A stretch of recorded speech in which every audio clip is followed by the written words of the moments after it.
आपण संसदेची माहिती आपण बघितली होती। आपली भारताची संसद कुठे आहे माहिती आहे तुम्हाला? कुठे आहे? केंद्रशासित प्रदेशात कोणत्या? दिल्ली येथे आहे। तर आपण मागील पाठामध्ये संसदेची माहिती बघितली होती। तर मला सांगा बरं, संसदेचे दोन सभागृहांची नावे कोणती कोणती आहेत? लोकसभा आणि राज्यसभा। शाबास, व्हेरी गुड। ही दोन सभागृहे म्हणजे संसद होय। बरं मला सांगा आता की लोकसभा आणि राज्यसभा हे तर आपण शिकलो, पण आज आपण याच्याशी संबंधित केंद्रीय कार्यकारी मंडळाची आपण या ठिकाणी माहिती बघणार आहोत। केंद्रीय, हे पहा सगळ्यांनी लक्ष द्या, तुम्हाला शेवटी मी प्रश्न सुद्धा विचारणार आहे याच्यावर। केंद्रीय कार्यकारी मंडळ, केंद्रीय म्हणजे राष्ट्र पातळीवर, राष्ट्रीय पातळीवर केंद्रीय कार्यकारी मंडळ। या अंतर्गत आपण संघ शासनाची रचना बघणार आहोत। आपल्या उपघटकाचं नाव काय आहे? संघ शासनाची रचना। याच्यासाठी आपण आधार घेणार आहे। पहा, याच्यासाठी आधार घेणार आहे। मी तुमच्यासाठी एक गंमत आणलेली आहे, एक ट्री डायग्राम आणलेला आहे। तर त्या डायग्राम वरून तुमच्या थोडंसा लक्षात येईलच। दिसते सगळ्यांना? हो। मग आपण हे चिटकवून घेऊ म्हणजे तुम्हाला त्रास होणार नाही। दिसते सगळ्यांना? हो। संघ शासन, वरती लाल अक्षरात काय दिलेलं आहे? संघ शासन। हा आपला उपघटक आहे, याची आपल्याला ही रचना बघायची आहे। तर आपल्याला माहिती आहे संघ शासन म्हणजे नेमकं काय रे? संघ शासन म्हणजे केंद्र शासन। मी तुम्हाला म्हटलं ना संघ, केंद्र शासन म्हणजे केंद्रीय पातळीवर चालत असलेला सरकार म्हणजे केंद्र शासन। संघ शासन म्हणजे केंद्र शासन। मग ह्या शासन संस्थेची 3 अंगे आहेत। काय आहेत? 3 अंगे आहेत। शासन संस्थेची किती अंगे आहेत? मग आता याचा पण एक 3 डायग्राम काढू आपण ना, याचा पण आधार होईल आपल्याला। शासन संस्थेची किती आहे? किती अंगे आहेत? 3 अंगे आहेत। हे तुम्हाला नोट डाऊन करून घ्यायचं आहे नंतर। पहिला आहे लोकसभा, ती संसदेच आहे। आपल्याला हे शासन संस्था, केंद्र पातळीवरील जी शासन संस्था चालते याची 3 अंगे आहेत, 3 शाखा आहेत। याला आपण अंगे पण म्हणू शकतो, याला आपण शाखा पण म्हणू शकतो। म्हणजे ते येईल कायदेमंडळ,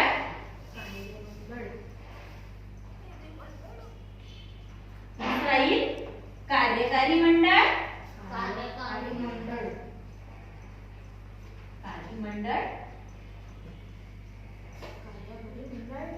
कार्यकारी मंडळ आणि तिसरं येईल न्यायमंडळ।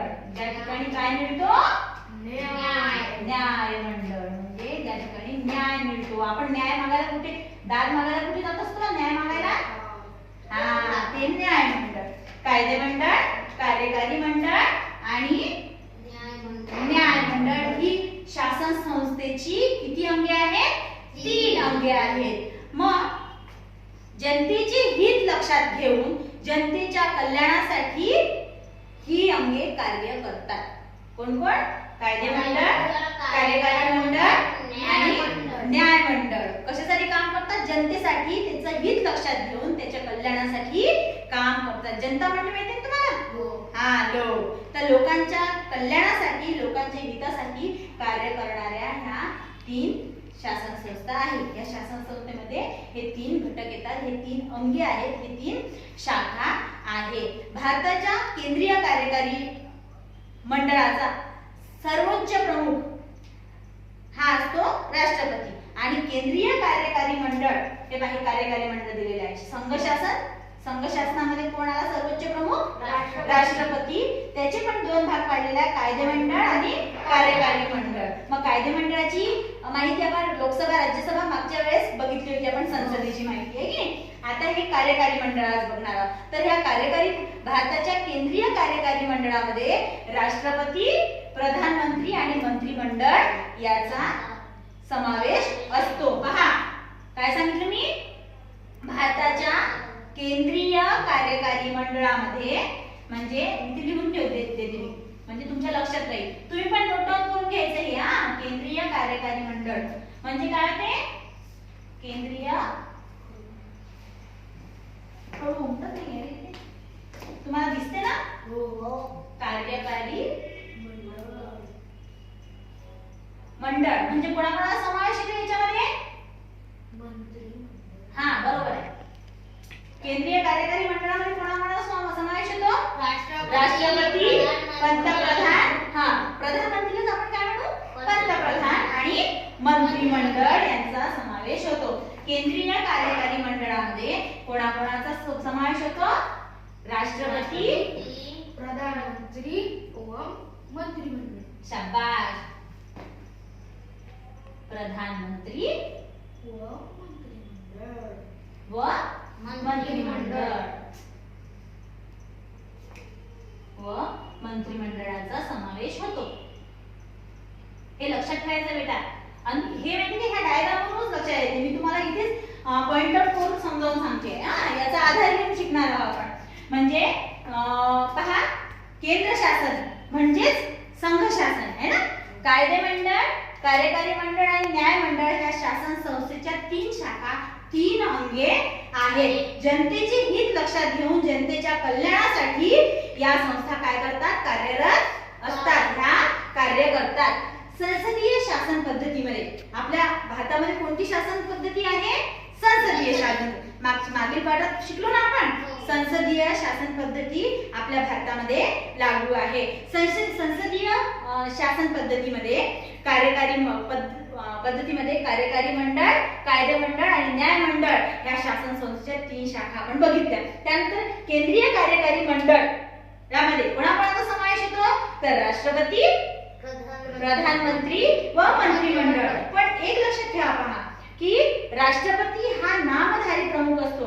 कुठल्याही डॉक्युमेंटवर, जसं आपल्या शाळेचे डॉक्युमेंट, प्रत्यक्ष व्यवहार जो असतो की नाही तो वर्ग शिक्षिका वर्गाचा पाहते. पण अप्रत्यक्षरित्या कोण बघत असते, प्रिन्सिपल. म्हणजे फक्त त्याच्या सहीशिवाय कोणता कागद बाहेर जाऊ शकतो का, तसंच राष्ट्रपतींचं असते. पहा, राष्ट्रपतींच्या सहीशिवाय कुठलाही कायदा तयार होत नाही. त्याची सही झाल्याशिवाय त्याला कायद्याचं रूपांतर त्याच्यामध्ये होत नाही. तसं म्हणून मग राष्ट्रपती हा सर्वोच्च नामधारी प्रमुख असतो. राष्ट्रपती याला काय म्हणतात, संविधानानुसार त्याला तो कोण असतो, राष्ट्रपती. हे 3 अंगे वगैरे समजलं तुम्हाला. हा, राष्ट्रपती काय असतो, संविधानानुसार तो काय असतो, सर्वोच्च प्रमुख असतो. नामधारी सर्वोच्च प्रमुख असतो. मग याला आपण म्हणू नामधारी संविधानात्मक. संविधानानुसार असतो ना. मग हा संविधानामध्ये सांगितलेलं जाते संविधानात्मक प्रमुख कोण असतो रे, शाबास. तो आणि राष्ट्रपती हे पद सर्वोच्च प्रतिष्ठेचे आणि मानाचे मानले जाते, अतिशय सन्मानाचे. राष्ट्रपती हे पद अतिशय प्रतिष्ठेचे आणि सन्मानाचे मानले जाते. मग मी सांगितलं की राष्ट्रपती हा काय असतो, नामधारी संविधानात्मक प्रमुख असतो. मग कार्यकारी प्रमुख कोण असतो, तर तो असतो, ते असतात प्रधानमंत्री म्हणजे पंतप्रधान. पंतप्रधानाच्या सल्ला घेऊन राष्ट्रपती आपले कार्य करत असतात. आणि कार्यकारी प्रमुख कोण आहे, प्रधानमंत्री. आणि नामधारी संविधानात्मक प्रमुख कोण आहे, राष्ट्रपती आहे. मग आता संविधानाने हे पद कोणतं पद, राष्ट्रपती पद फार सन्मानाचे आहे आणि प्रतिष्ठेचे आहे. संविधानाने देशाची कार्यकारी सत्ता ही राष्ट्रपतीला बहाल केलेली आहे, राष्ट्रपतीला दिलेली आहे. कारण मी जसं सांगितलं, मुख्याध्यापकांच्या सहीशिवाय पुढे जातो का कागद, नाही. मी माझ्या सहीने पाठवू शकते का वर्ग शिक्षिका, नाही. तर काय असते ते तसंच हे पद आहे. मी तुम्हाला सांगणं याच्यासाठी घालून राहिली की तुमच्या लक्षात आलं पाहिजे. कळलं? राष्ट्रपती हा नामधारी संविधानात्मक प्रमुख असतो आणि कार्यकारी प्रमुख कोण असतो? पंतप्रधान. मग राज्यात हा आपल्या देशाचा राज्यकारभार कोणाच्या नावाने चालतो? सही जर राष्ट्रपतीची आहे तर राज्यकारभार कोणाच्या नावाने चालेल? मग राष्ट्रपतीच्या. सही जर त्यांची आहे तर आपल्या देशाचा राज्यकारभार हा राष्ट्रपतीच्या नावाने चालतो. तसेच प्रत्यक्ष व्यवहार मात्र कोण करतो रे? शाबाश, व्हेरी गुड आदित्य. प्रत्यक्ष व्यवहार कोण करतो? प्रधानमंत्री. पण त्या प्रधानमंत्रीने कितीही निर्णय घेतले, त्या निर्णयावर जर राष्ट्रपतींची सहीच नसली तर तो निर्णय पूर्णत्वास जाईल का? नाही. म्हणजे जरी कार्य करणारे प्रधानमंत्री असले तरी पण त्याला स्टॅम्प कोणाचा पाहिजे असतो? राष्ट्रपतींचा. हे लक्षात आलं का तुमच्या? लक्षात आलं हे? मग आता राष्ट्रपती कोण असतो? तर नामधारी, देशाचा नामधारी संविधानात्मक प्रमुख असतो. आणि एक लक्षात घ्या, राष्ट्रपती हा हे जे आहेत यांच्या निवडणुकीच्या काही अटी आहेत बघा. यांची नेमणूक संसदेचे आणि विधानसभेचे सदस्य करतात. त्यांना म्हणतात निर्वाचन मंडळ. कोण करतात? त्यांची निर्वाचन मंडळ. निर्वाचन मंडळ म्हणजे कोणते? निर्वाचन का बरं नाव आहे त्यांना? निर्वाचन मंडळ. निर्वाचन मंडळ म्हणजे समजलं का तुम्हाला? संसदेमध्ये कोण येते? लोकसभा, राज्यसभा आणि राज्य पातळीवर कार्य करणारी विधानसभा. यांचे जे सदस्य आहेत ते बहुमताने आपल्यातील सदस्याची राष्ट्रपती म्हणून निवड करतात आणि बहुमताने म्हणजे 2/3. किती मत? 2/3 बहुमताने जो व्यक्ती निवडण्यात येईल, म्हणजे ज्याला जास्त मतं पडतील, 2/3 मत किंवा त्याच्यापेक्षा जास्त मतं पडतील, ते राष्ट्रपती म्हणून नेमणूक केली जाते त्यांची. पण मग आपण स्वतः प्रत्यक्षरित्या करतो का हे? नाही, अप्रत्यक्षरित्या. कशी? आपल्यामधील जे आपल्याला माहिती आहे लोकसभेच्या निवडणुका होतात, राज्यसभेच्या निवडणुका होतात, है ना? मग आपली आई बाबा जातात ना. आता तुम्ही मोठे व्हाल तुम्हाला पण मतदानाचा अधिकार प्राप्त होईल.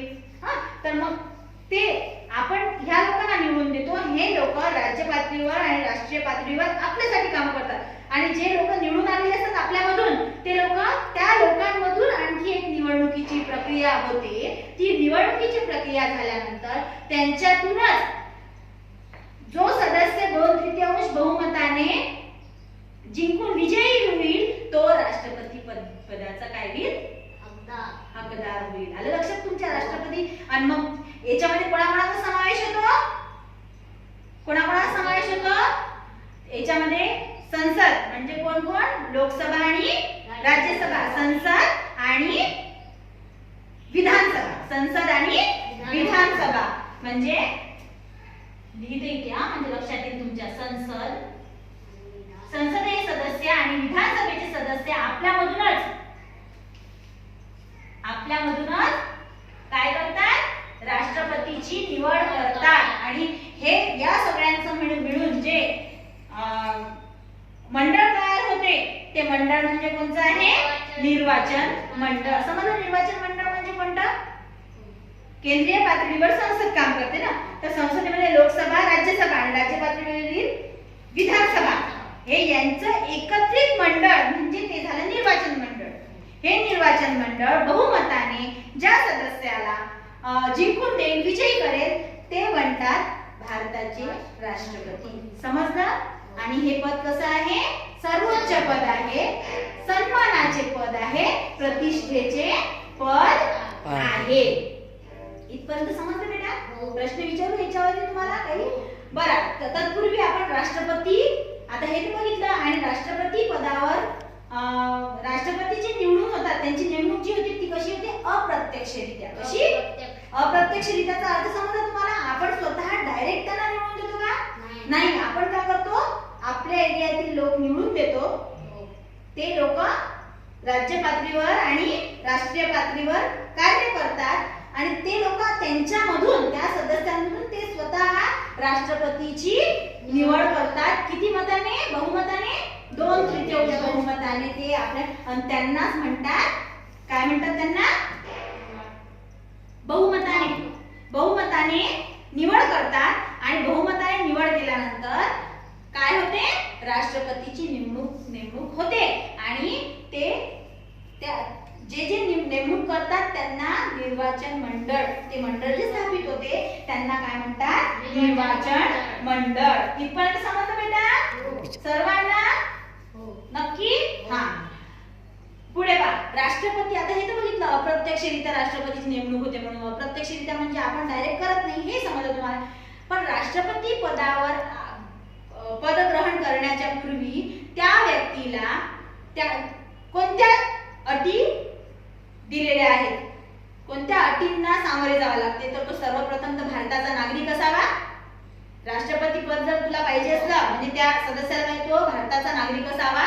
दुसरं, त्याने वयाची 35 वर्षे पूर्ण केलेली असावी. वयाची किती वर्षे? 35 वर्षे पूर्ण केलेली असावी. आणि जेव्हा ते त्या पदावर आरूढ होतील, ते पदग्रहण करतील, पदग्रहणाच्या वेळी त्यांना काय घ्यावी लागते? राष्ट्रपती पदाची शपथ घ्यावी लागते. आता मी काही प्रश्न विचारते, ते सांगा. संघ शासन म्हणजे काय? संघ शासन म्हणजे कोण? संघ म्हणजे काय? केंद्र शासन. आणि मग आता शासन संस्थेचे 3 अंगे मला सांगा. सांग बरं आदित्य. कायदेमंडळ, कार्यकारी मंडळ आणि न्यायमंडळ. हा. भारताचा सर्वोच्च प्रमुख कोण असतो? शाबाश. सांगा. शाबाश, राष्ट्रपती. आणि कार्यकारी प्रमुख कोण असतात?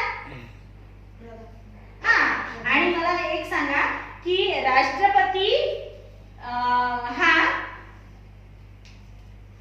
नामधारी संविधानात्मक प्रमुख असतो, हे तुम्हाला माहित झालं. राष्ट्रपतीला पदग्रहण करण्यापूर्वी आपल्या कोणत्या कोणत्या अटी संविधानाने बाहेर केलेल्या आहेत? अटी कोणत्या? तो काय असावा? 35 वर्षाच्या वर. किती वर्षाचा वर? 35 वर्ष. हा. पूर्ण झाली. भारताचा शाबास नागरिक असावा. समजलं इथपर्यंत तुम्हाला? आणि केंद्रीय कार्यकारी मंडळामध्ये कोणाचा समावेश होतो? राष्ट्रपती, प्रधानमंत्री आणि मंत्रिमंडळ. इथपर्यंत समजलं बेटा? हा. तुम्हाला हे 3 डायग्राम जे काढलेले आहेत ना मी, हे काढून घ्यायचे आहे, महत्त्वाचे मुद्दे लिहून घ्यायचे, आणि सगळ्यात महत्त्वाचं म्हणजे होमवर्क तुम्हाला. हा. तर संघ शासनाची रचना